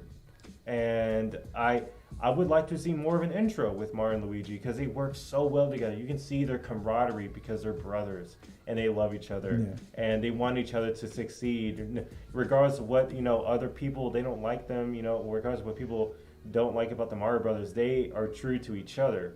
And you see it in the beginning and at the end of the movie. And I honestly think that it's a great film. I recommend it to anyone who's a video game fan and who's a Mario Bros fan. And if this movie becomes a huge success, you never know what Nintendo properties are going to be made into movies. Metroid, Legend of Zelda. That was one of the reasons why I Yeah. wanted this to be a good movie. But anything else you want to add? No, you go ahead. Good. It was interesting to me that during your review of it, the most that you talked about was the visuals. I agree with that because I had a lot of problems with the way it was, like you said at the end of your review, fleshed out. I'm not going to lie. This movie was great for the family dynamic and just for targeting the kids. It did a lot of what it should have done as far as like the whole, all the Easter eggs for all the generations of us Mario fans. If you were an 80s baby like me and you grew up with Mario and stuff, all those Easter eggs were there. But the great visuals, which visually Illumination did an outstanding job. It was one of the best out of the park. One of the best animations I've seen in a long time. Just Visually, it was stunning. Just the Mario Kart portion alone Was great. Yeah. But while I was watching, I'm not gonna lie to you, dude. I was falling asleep a lot. I've almost dozed off 3 times watching this movie. And maybe it was because I watched enough of it to know that I don't want to watch it again. And maybe I was tired, or maybe I was just having an off. Like maybe my sleep was off. I mean, there's a person here in the studio that might have kept me up a little late for something. I'll just say it like that. Yeah, you know what I'm talking about. But when I walked out the movie, I thought there was only one part of the movie that made me laugh that I didn't already see in the trailer. Everything else that made me laugh was already in the trailer. I didn't laugh that much at all the other jokes.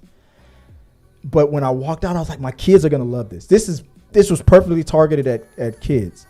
You have to walk into this movie with I'm going to turn myself into my Toys R Us kid version of myself and go have a good time with Mario and Luigi again. If you do that, you'll have a great time with it. But if you're an adult and look, there's been plenty of times as an adult and you're like, I don't feel like watching a kid's movie. You sit there, you bring your kids and you watch it, and then the movie stuns you and you go, oh, that was good for whether you were a kid or an adult. Sonic the Hedgehog, for example. I kept comparing it to Sonic the Hedgehog. I was like, even if I knew nothing about Sonic the Hedgehog because of what Jim Carrey's performance and what he did, Wreck-It Ralph is a good example. I had a great. At one part of the movie, I compared it to Wreck-It Ralph, knowing that Wreck-It Ralph was jocking off of what Mario and Donkey Kong and them did originally. And that's not fair. I was like, why am I? Because they did it better. And I was like, that kicked my butt. Visually, it was stunning. But then that could only keep my attention as a child. The adults, I feel like if you're anything like me, for me, let me get the soundboard up. There we go again. We're going to have to go after dark because thanks to donations, we have hit our goal, by the way. We're going to be going after dark. You asked for it. You like it. I love it. It's coming. But for me, I always base a movie on how rewatchable it was, and I went in and I read some of those reviews. I saw that the Rotten Tomatoes score said that it was at 53%. When I went in and watched it, I was like, "Come on, it can't be like that." I'm like, I was gonna join us real fans. I was gonna go Geeks and Gamers on it. We're the real fans. Like, no, the fuddy-duddy critics don't know what they're talking about. And I was like, it didn't capture. It didn't. I enjoyed it. But I'm not. It wasn't enough. I'm not spoilers. If you alert, if you don't want to know anything about the movie, I'm gonna put this spoiler sign up for a second and give a little bit of a spoiler. I'm gonna keep that up right there while I talk about this. So you've been warned. Here we go. The part at the beginning of the movie when they talked about the dilemma, how Mario doesn't feel like he's important enough or super enough and all that. They make that commercial. We're the Super Mario Brothers. Then they're getting made fun of by their old boss. You should never quit your steady job and to join to do plumbing. To do plumbing, yeah. The dilemma, like you said, it was so thin. They didn't They didn't elaborate on their dilemmas and their trials and tribulations, what they were going through at home. They talked about it. You know the story was pointing to that. That was the overall goal of the story. But when like movies like when Disney and Pixar, when they really emotionally hit you with these dilemmas, and they go through these stages of solving the problem and growing and learning and rising above through all this adversity and all that, and becoming better on the other side. You go through the fire and you're better on the other side. But their problems that they dealt with in that movie, they didn't need to get zapped into a damn portal and fight Koopa to get through all that got there. The dad didn't really believe in him all that much, and I know it hurt his feelings, but his dad wasn't like a verbally abusive or angry dad or nothing like that. That was still a loving family. That guy their boss that they didn't believe in him. I mean, he came in with a few zingers and he was in and out, and we've seen this before. Like, when they came into the real world and they saved the Earth from our world, or the real world from Koopa and stuff, and now all of Brooklyn loves them again. I didn't like the way it was executed. It felt cheap to me. It was too predictable, and it wasn't anything that I haven't seen before. And I'm not saying that Pixar hasn't retold all the same emotional stuff before either. But when they do it, they can draw an emotion out of you. Like the beginning of Up, when the wife dies, and the beginning, they got you emotionally. So as an adult, you were already invested. Like, holy shit, this is about death. Like, I thought this was just gonna be a stupid movie about balloons. But they killed her, and they as the kids are already watching because they're watching the visuals, but the adults are invested because that was gut wrench. He grew up, and you watch an emotional thing. This felt for me, like it was only targeted to the kids. Mm-hmm. Like that's how it felt. Peter says, "Is it better to you than the first Mario movie?" 10 times better than the first Mario movie. It had to be better. It had to be. They even made fun of it. I'll stop. No more spoilers now. They even made fun of the original Mario by not really, but by that callback to the Mario Brothers TV show and stuff like that. They were doing a little callback to the old Mario. It was 10 times better. But here was the problem that I really had with it. The story, for me, wasn't anything different than what we saw in any other video games. Daniel's still throwing money at you.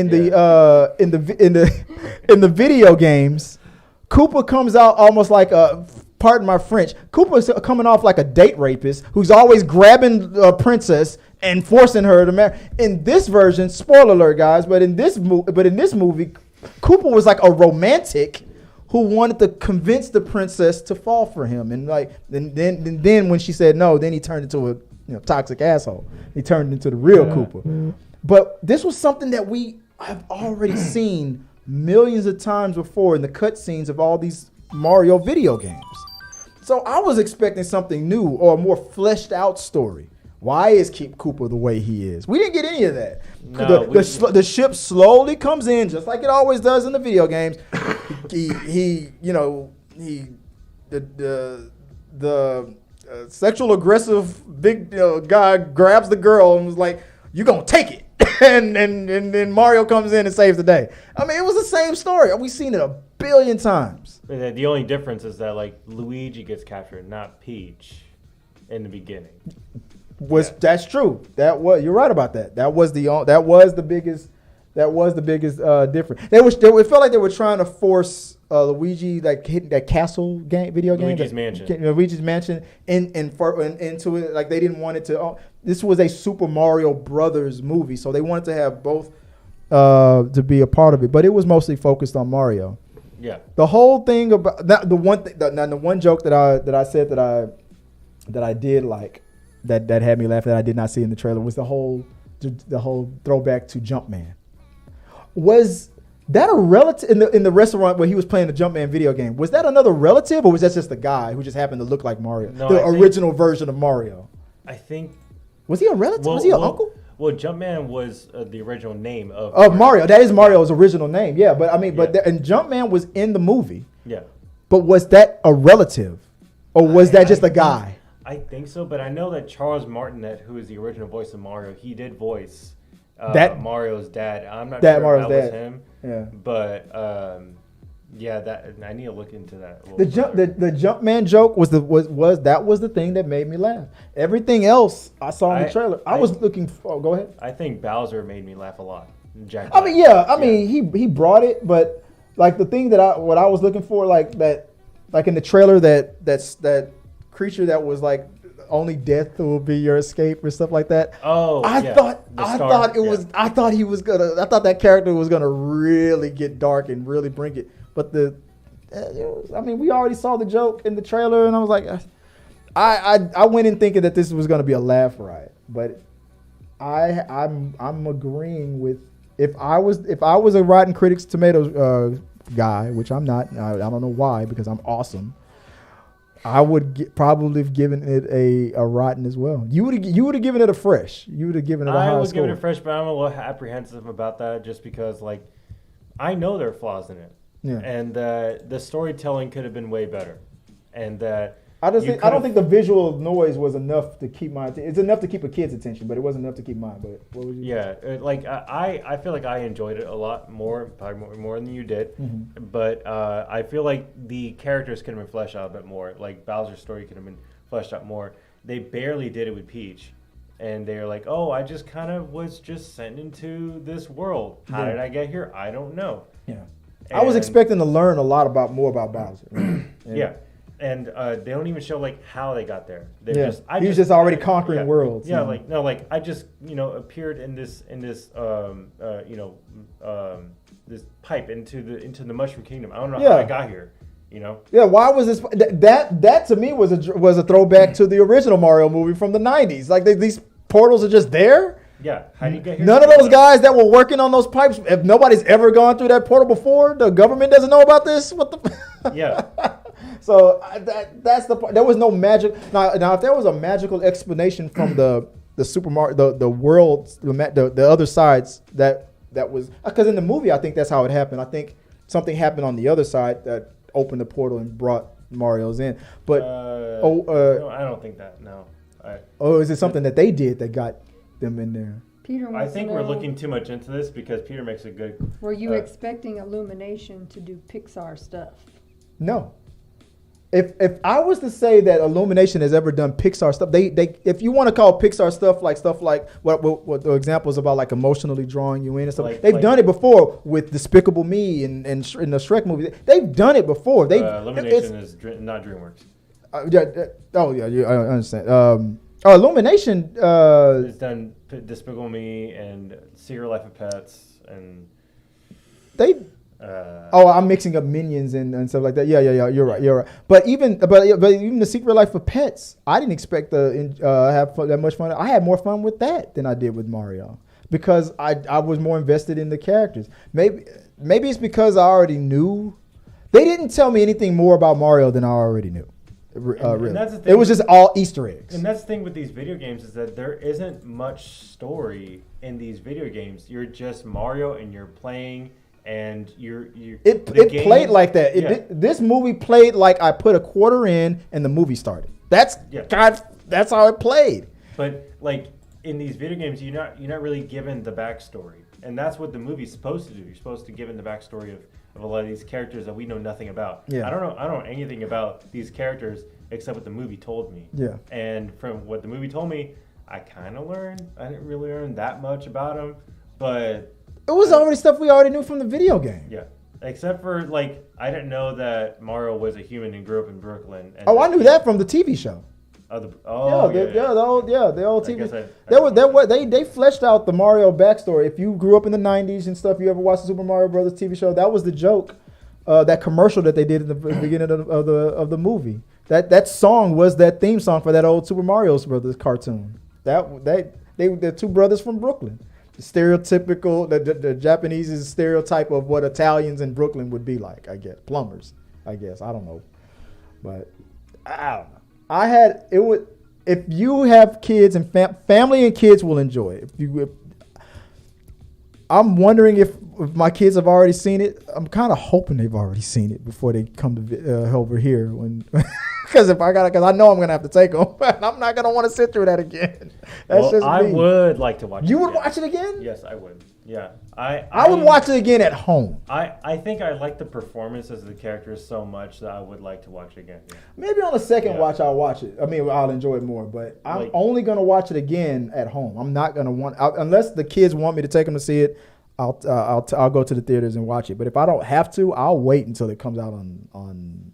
But although I do understand your point, like I understand why you wouldn't want to watch it again because you weren't really emotionally invested. It didn't grab me emotionally. And I guess I like that. I like the portrayal of the characters so well, even though the story is kind of iffy. But also, I don't really like the placement of the '80s music that was in there either, which is kind of weird. Like, why are you putting?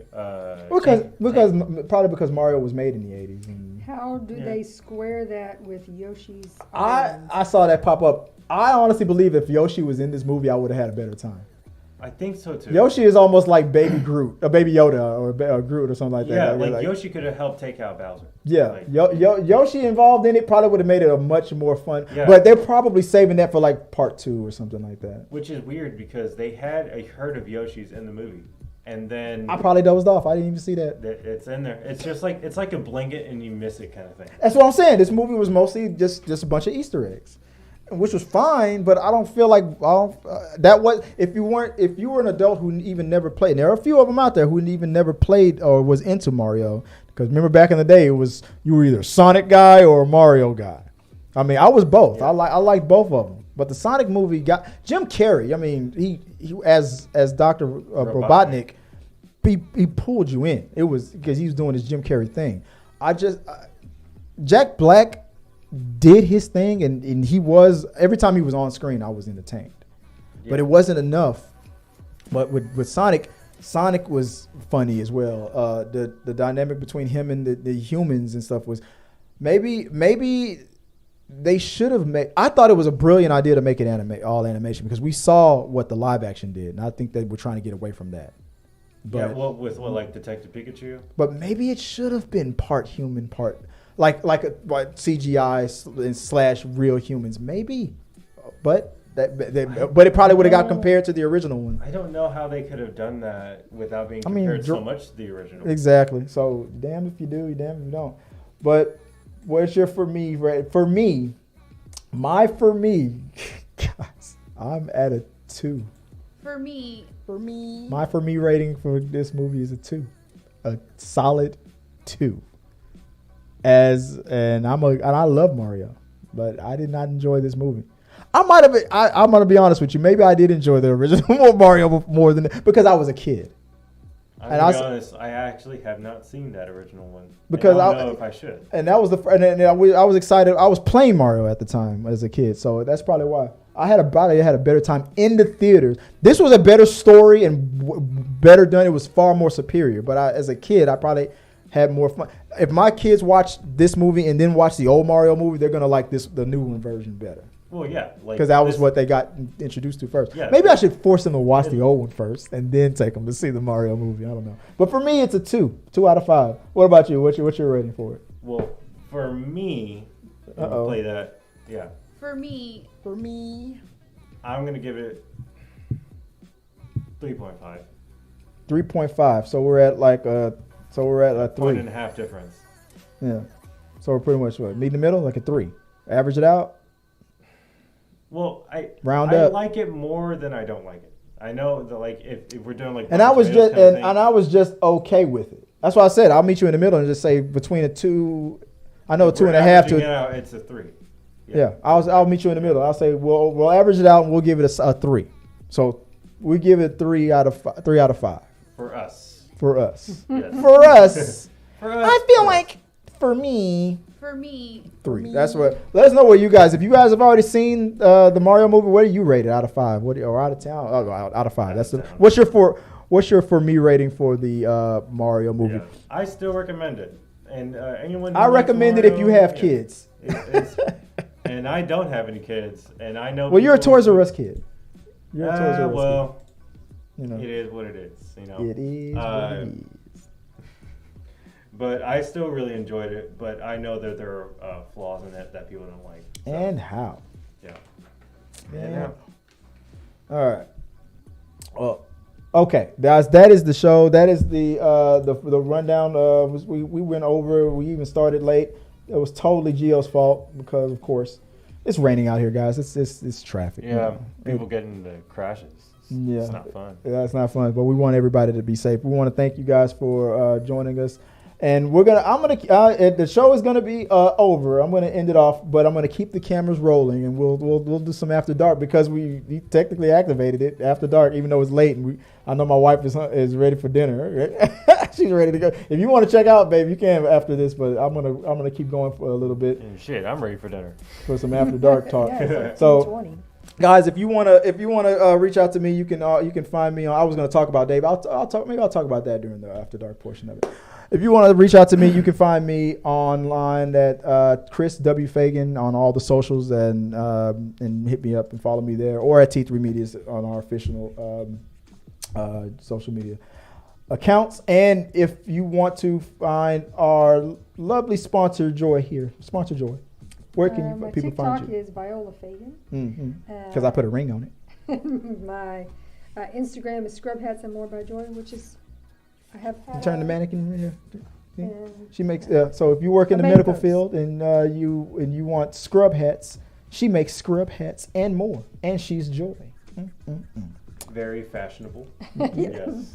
And Giovanni, if they want to reach out to you, where can they find you online? You can find me on Instagram, TikTok, and YouTube at The Unoriginal Comics, and my personal Instagram is Gio the Real Giant. Follow me there. Gio, the real giant. I didn't know that. I gotta follow you there. Am I following you there? You do. I do. Okay. Yeah, because I'm the real giant, not the fake one.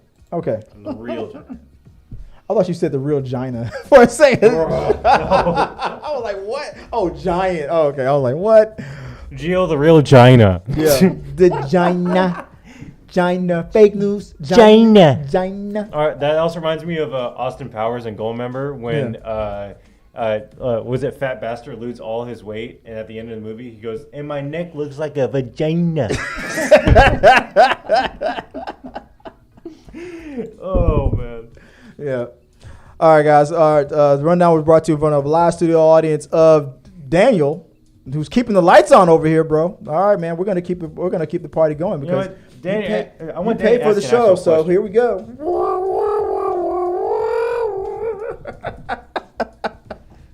All right, stick around.